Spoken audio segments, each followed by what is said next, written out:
যুক্তরাষ্ট্রের নবনির্বাচিত president Donald ট্রাম্পের বিরুদ্ধে পর্ন তারকাকে ঘুষ দেওয়ার মামলায় দণ্ডাদেশ ঘোষণা করা হতে পারে আজ শুক্রবার। যুক্তরাষ্ট্রের সুপ্রিম কোর্ট গতকাল বৃহস্পতিবার এ সংক্রান্ত এক আদেশে এই কথা বলেন। 5 জন বিচারপতি এর পক্ষে ও 4 জন বিপক্ষে মত দেন। এই আদেশের আগে সর্বোচ্চ আদালত দণ্ডাদেশ ঘোষণার প্রক্রিয়া বিলম্বিত করার জন্য ডোনাল্ড ট্রাম্পের এক জরুরি আবেদন নাকচ করে দেন। এই অবস্থায় দ্বিতীয় দফায় যুক্তরাষ্ট্রের প্রেসিডেন্ট হিসেবে 20 জানুয়ারি শপথ গ্রহণ করার মাত্র কয়েকদিন আগে তার দণ্ডিত হওয়ার ক্ষেত্র প্রস্তুত হলো।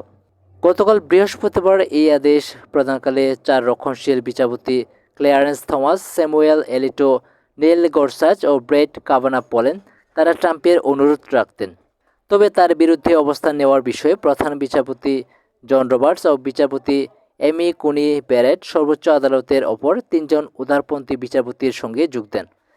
চলতি মাসের শুরুর দিকে নিউ ইয়র্কের ম্যানহাটন আদালতের বিচারক হুয়ান মার্চান আজ ট্রাম্পের বিরুদ্ধে দণ্ডাদেশ ঘোষণা করা হবে বলে জানিয়েছেন।